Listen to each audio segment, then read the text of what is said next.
Go back. Right back, Pops.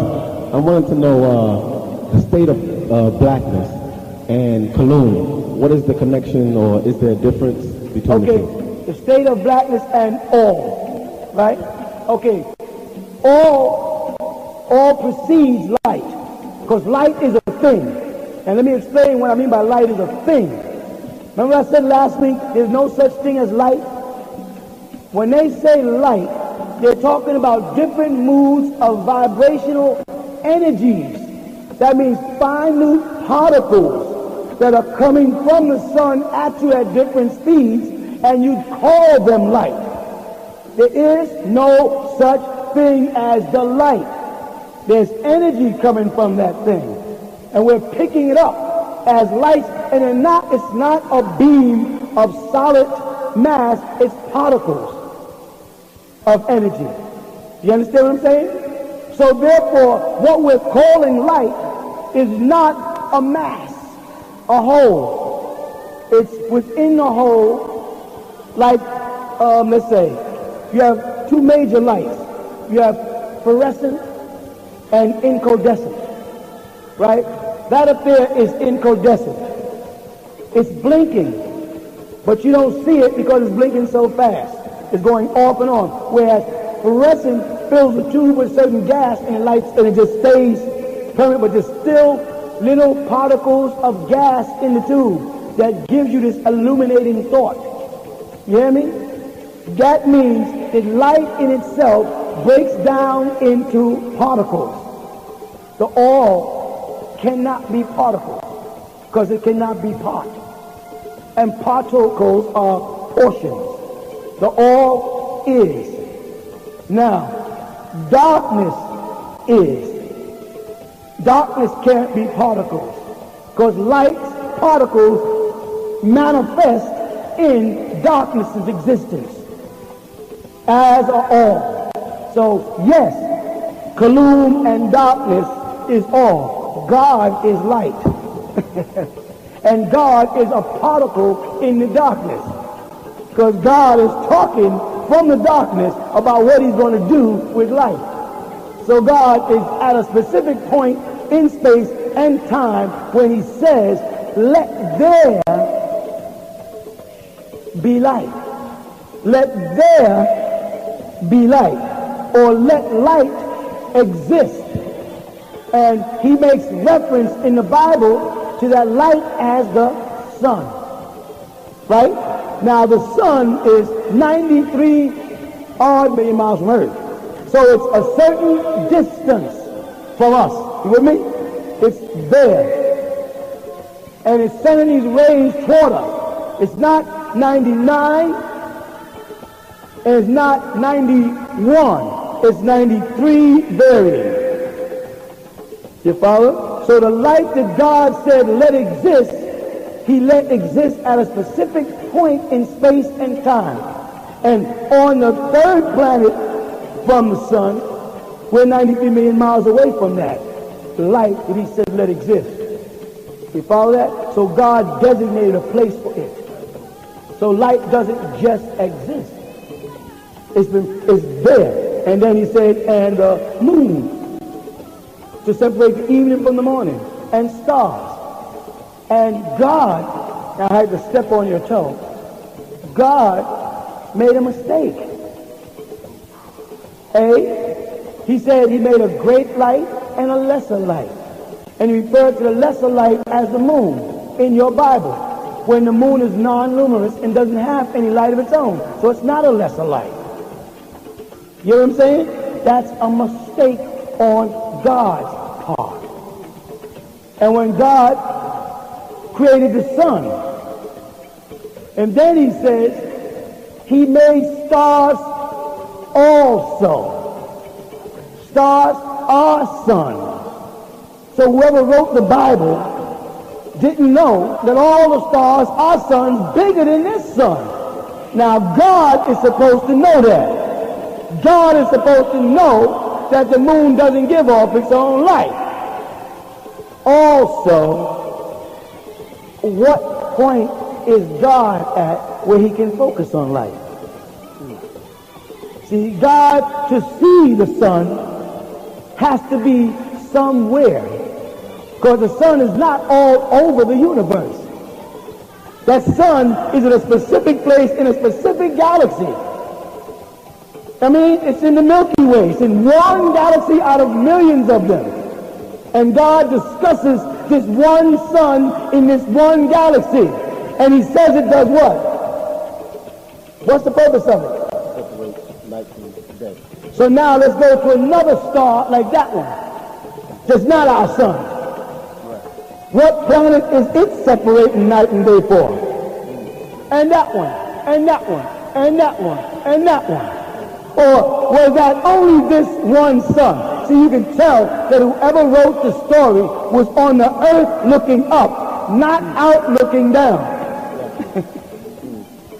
Whoever wrote the story about the sun rising, like the Muslims get up to make Salatul Fajr, when the sun rises, you can't be Allah and watch the sun rise. You have to be horizontal to watch this vertical action, to watch it come up from behind the planet. And if you're really God, you know the sun don't rise. You'd see through that one too. And you know there's no crescent moon. And you know there's no such thing as night. There's no night. The sun is still shining someplace. And I can keep doing these things. And he divided the waters. The waters on the planet are not divided. All the waters are connected. Be they surface or beneath the surface, they are connected. So God made another mistake.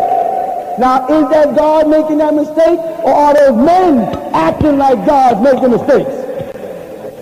And got me and you worshiping the Bible, praising the Bible, killing for the Bible, fighting for the Bible, and hating each other in the name of the Bible, and it's all man written with mistakes, obvious mistakes.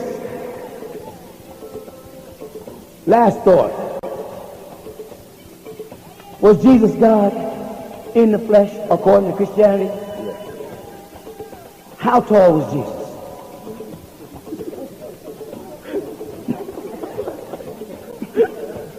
It's simple. How tall was Jesus? Don't guess, no. How tall was Jesus?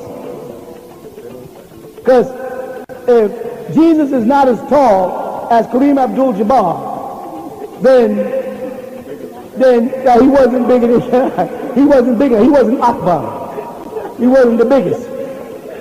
How big was Jesus? If he was God incarnate and someone was heftier than him or stronger than him, then that man was the strength that God didn't have, the power that God didn't have. And if man is in the image and the likeness of God, which one of us, 5'1", 5'2", 5'3", 5'4.5", 6'1", 6'2", which is the image and likeness of God? So if I make an image and likeness of a statue, unless I specify that it is a miniature version of it, it should be a replica or duplicate. And if we're in the image and after the likeness of God, then we should all be the same height, the same weight, the same nose shape, same eye structure. We should all look the same. Now, who is in the image and after the likeness of God? Another mistake. God is a he in the Bible, so in whose image and likeness is she? And don't say man's, because she doesn't have a penis. Or she does, but it's not as elongated as man's. We hope. We can't tell no more. You don't know. There's obvious mistakes. Give it back to him. Give him back his garbage.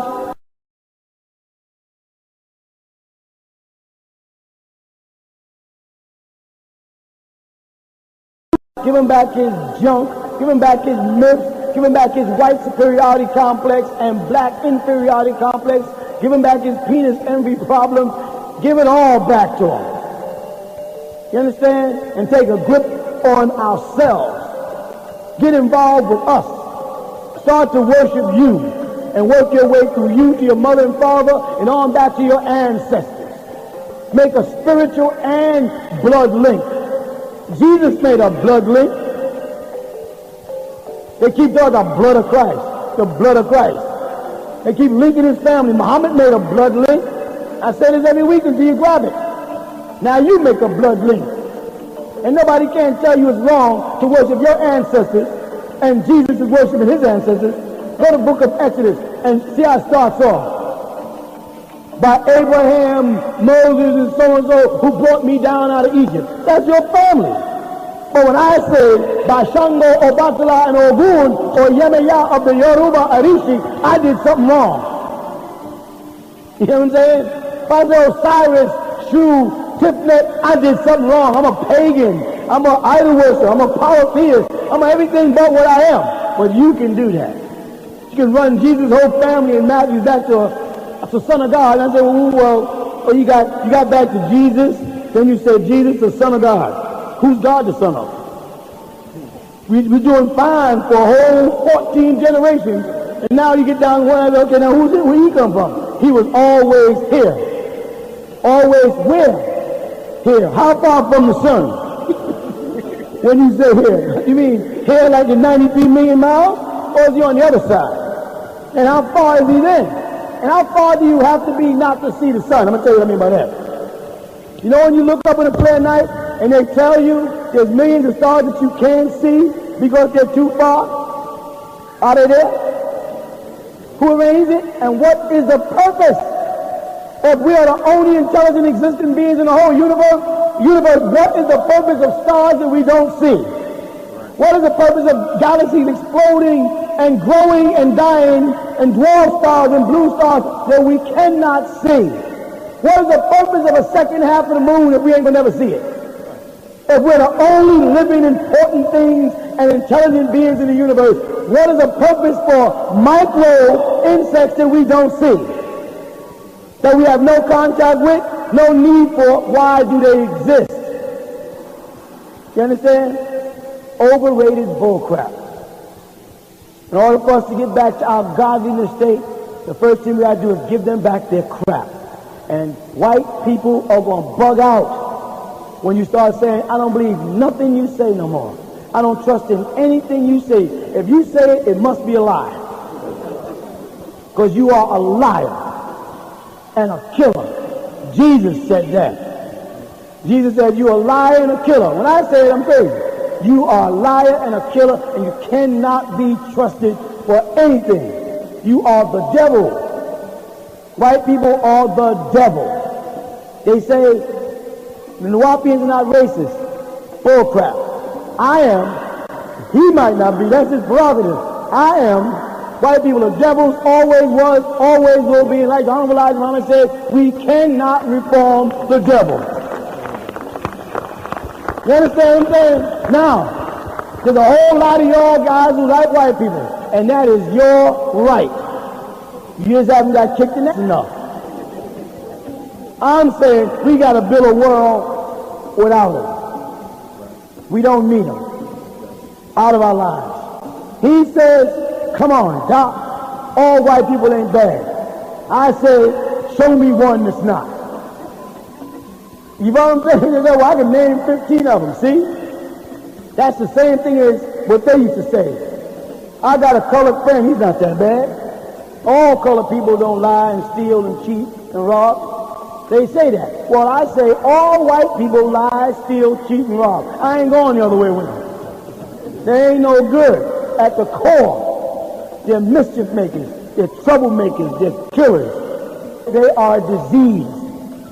You hear me? Go ahead. Right back. Go ahead. I remember you saying how the light and knowledge is what blinds and is confusion.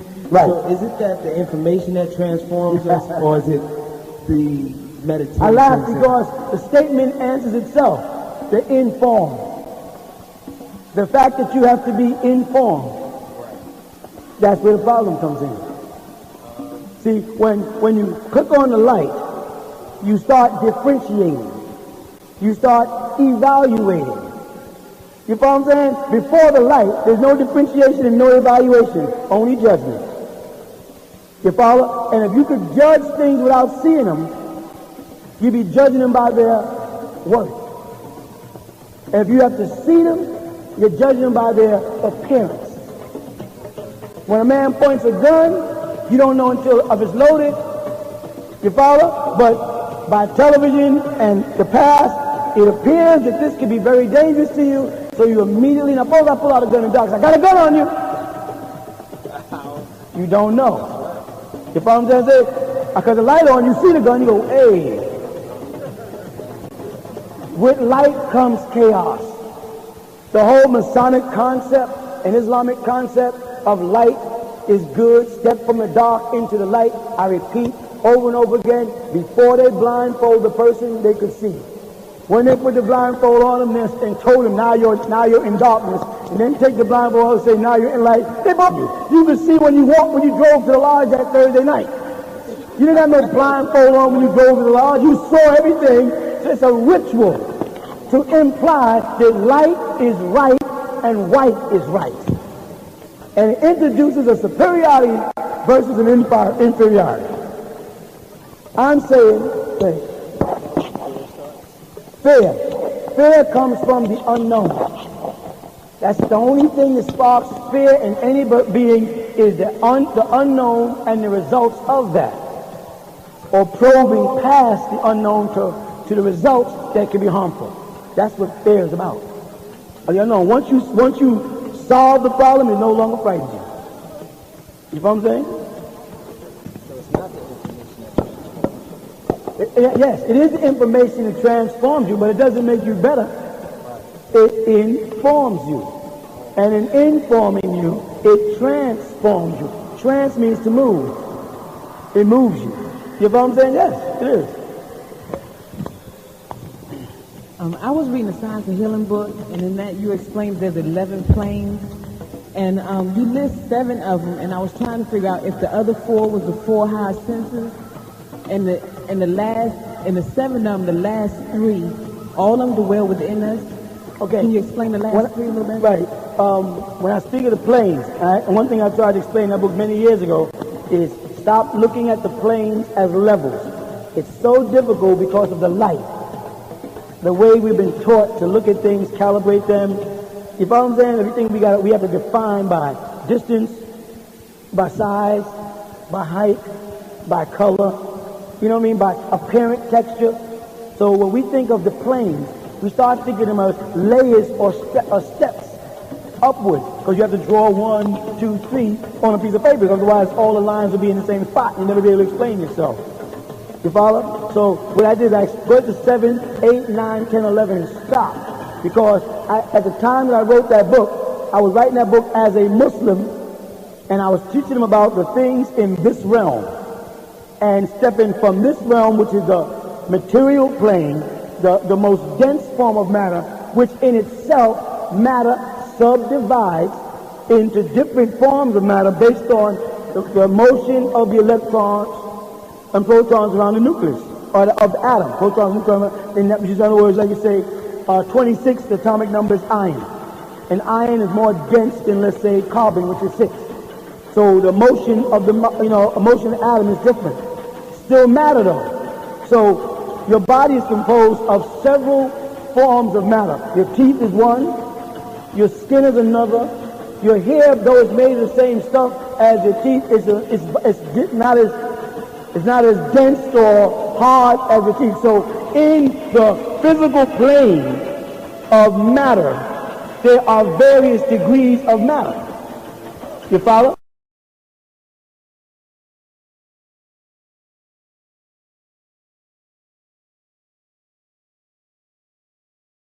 Then once you step out of matter, you go into, or the physical plane, you go into what's referred to as the plane of force. The plane of force stimulates the physical. That means the tree, the bulk wood, lifeless, is 1 degree of the physical plane. The life force with the water and the sun and the minute particles of living energy that makes it grow, blossom, and etc., that energy in there is called the plane of force. You follow that? When you move to above the plane of force, where do you go? Why do you call it the spiritual? Because you're moving now into an etheric state, an exoplasma. You're moving into energies that do exist, but until recently, science could not explain. Because as far as they got was to the hydrogen atom, and they had to wait for it. And then, as they got more advanced and more technology and computers, now they found out the atom is composed of smaller particles. The problem comes in, I've explained this a lot of times, but you got to bear with me. The problem comes in the word sum. S-O-M-E versus S-U-M. Phonetically, they sound the same. Some because they are the same. Something is the sum of a thing. Its weight, its mass, something. You with me?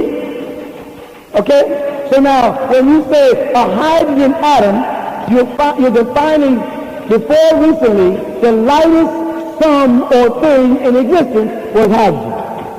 When they split the atom, now they had two things, which became a biap. You follow that? A biap, which simply means two apertures. Because they don't know what to do or what to say, because they've already announced for the last 400 years that the lightest thing in existence is a hydrogen atom. So now how they re-educate all the kids and say, we made a mistake. You follow? They lose the confidence and trust of the kids. They don't do that. They just build it. They lie. They say, well, we split the atom, and now we found the quark. But when they speak of a quark, they're really speaking of a quad, which is a 4. So they had to have split two atoms to get to a quark. So they had to get to the biaperture before they got to the quark, and before they got to the Z-ads, which is nothing but an Arabic word, Z-ad meaning to add on. That is. This Arabic word means plus, and Hebrew. You hear me? So they got past the first sum, the lightest atom, see? And now they have a second degree of energy and matter, which they don't have an atomic weight for. So they then admitted that there does exist a form of living intelligence and force that has no sum on this side of things. So they verify the spiritual world. They just don't want to say spiritual. Because the next thing will be, can I contact it? Can I communicate with it? Can it help me? And the answer is yes. And we've been doing that for years, contacting the spiritual world, until Christianity told us to stop doing it and only go, I am the way, the truth, and the light. No one gets to the Father but by Jesus. Don't go to your mother. Don't go to your father. Don't listen to your grandmother's remedies for your colds. Go by Tylenol. Go their way to a white Jesus only and cut off our connection to the spiritual world. Above the spiritual world, because the spiritual world, so you have the physical plane, it subdivides into different types of matter. The plane of force, which is the energy that's inside all living things. And then you go into the spiritual plane when they got beneath the atom and got to a higher level of energy. And then you go into the mental plane. That this thing invaded man who's so intelligent, it must have thought. It had a mind. And the word mind is the individual portion that feeds off the mental. And the mental is the reservoir of intellect of which all things receive. So it moves to the thought patterns of the soul or the spirit. You follow that? We get past the mental plane with the fourth level or the 4 elements that manifest the physical. Now we go to the next level. The plane of what? Truth. Truth. They say divine truth. It's the plane of truth. But truth is not always reality. You follow that? Just like the truth was when it was taught that hydrogen was the lightest atom. The next level was reality, that it's not. But it was accepted and believed during the period that they were not intelligent enough to find out that it wasn't the truth. So you have the plane of truth. Plane of truth is what you're calling me. I exist. What I am. who I am, my personality, what I've shaped myself to be, what I want people to think I am, what I really know I am, what I don't like about myself. That's the truth. But then there's a reality. What are you really? You follow? And that manifests the answer only to you and nobody else. So you can tell me the truth about yourself, but the reality about you only you admit to, because you can't lie to yourself. Then you move from the divine truth into divine reality.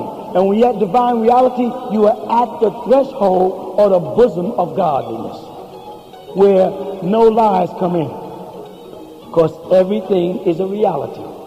And as you step from the bosom of God, as they would say, and look back through the 7 planes, before I go to the next 4, and look back to the 7 planes, what do you see? You're looking through the face of God. You're looking from the mass of God. You see less than myself.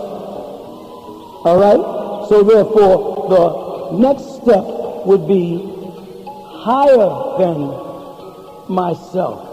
Another reality, because God was a total reality as the hydrogen was until it was split. Now, God was a unitary, a reality, until reality says God had to have an origin. God had to have a point in existence. God had to, when you got to the point where you was able to question that, what did you do? You wear the mask of God. You approach the mask, because God is a mask, Allah, Theos, Jehovah. He's a mask, and you're working your way towards this mask. And when you get there, you put the mask of God on, and you look back at creation, and you say, growth. Growth. That's the truth. But beyond that truth, there's something else that God sees. God sees the only real reality. Change. That growth is change. Only real consistency is change. That's reality. And that's when you put on the mask of God and you look back at creation, and creation becomes growth. It's no longer birth, it's growth. No longer creation, it's growth. And then you realize growth is growing toward you, through you, and past you. It's constantly changing. You're born, you grow, numbers age, and you die. Your flesh becomes a part of the soil for more trees, and it continues to go on. It starts to sum up to a second degree of reality. You go 4 steps. You step from God at 7 to the 8th point, the reality that change. Why 8? Because 8 is that number. It keeps multiplying by itself. 2, 4, 6, 8. It keeps on multiplying. But above 8 is the perfect cycle. At 9, the perfect cycle. That's when all realities meet. Watch. 9 plus 9, which is 9. Plus 9, 27, which is 9. Plus 9, 9 times 9, 81, which is 9. You see, it moves in that vicious circle. Once you get to 9, which is now your 7, 8, 9, reality is gone, the court is gone, the soul is gone, the higher purpose manifests itself as naught. You know what that means? Non-existence. Because 10 does not exist. 10 takes you back to 1. You, number 1, is another dimension starting 9 more planes of energy. But energy, unlike the energy we know, and that's why they call it antimatter, because it's on the flip side of this matter. You know what's real about that? In order for me to be able to calibrate anything, I have to be somewhere beside it. I can't add her up without stepping away Otherwise, I'll be a part of the measurement and won't be able to separate myself. So I must step away to add up. So when I get to 9, to start the new 1 in antimatter must be on the other side of the forms of matter that we know. So on the other side of spirit, there's an evil spirit. You follow? On the other side of good, there's a bad. And we start our next cycle upward. But change stays consistent. The only thing that's definite, constant, and sure is change, be it good or evil. So you see those higher 4 levels are taking you from God. I was walking you toward a mask as a Muslim. And the mask stood up there, and the mask was Allah, God. And I was walking you there. And when you got close enough to God, I said, now you put on the mask and become God. And become responsible. Responsible. Now you must respond to the needs of humanity. And when you're capable of responding to the needs of humanity to help people, you are then a God. You follow? A doctor who responds to the needs of a patient and cures the patient for the moment that the patient is in full dependency on that doctor. When that doctor has completed its task and that patient gets up and walks out, that doctor was God. You follow? That God doctor was a responsible being, and he responded to their need, and the end result was health. You have to put on the mask of God, and you have to become responsible. You have to be able to respond to the lies and respond to the historical errors. You understand? You have to be there when people are lying and say, that's not true. You know what I'm saying? Prove it. Jesus is my personal Savior. Prove it. You understand? You realize the danger of a statement that Jesus is my personal Savior? Who the hell do you think you are to think that Jesus focused on you? Open your mouth. Let me see if you got any cavities. If Jesus was your personal Savior, you wouldn't have a cavity in your mouth. Unless you say he's an incompetent Savior who's incapable of responding to your needs. And in that case, you don't need him. You hear me? So you are moving to 4 higher levels. 7, 8, 9. When you get to the 10th point, you're back at 1, because 10 is nothing but a 1 and a cipher, a 0, ought. That's why I say there's naught at 9, and then ought starts again. Naught and ought. Ought is, naught aren't. You follow? So all the things from this way back aren't. They're not reality. Reality starts at ought. When you get past 9, when you get past this here illusion, this illusionary world, the trees and all of this means something. No, they don't mean something. They're relative. You know what I mean by they're relative? They're interrelated by necessity. And that's what I tried to explain a couple of weeks ago when I said when they interfere with extinction, they're interfering with the balancement of the whole ecology. When an animal's time is time to go, it's time to go. For them to interfere and cause a species to prolong its life on the planet, they're interfering with ecology. They're interfering with the natural law of change. They're altering things. That all animals are breathing. And certain animals that are breathing out a certain amount of poison into the air. You with me? And when it's time for them to go, it means that much poison is supposed to be removed from the air. But they take the panda bear, because he's cute, and they pull him out of his natural environment, and they breed him indoors, and multiply him, and put him back into the wild. They're interfering with the ecology.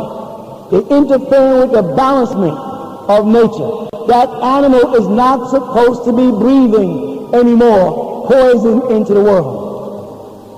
And the white man thinks he has the right to come in and alter those things. And then asks, why is the world in the state it is? Why is the change going for the worse and not the better? Because they have interfered with the laws of nature. And nature is nothing but an English derivative of the Egyptian gods Neteru. When they say Neter in Egypt, talking about the ancient gods, they're saying Mother Nature. You hear me? Okay.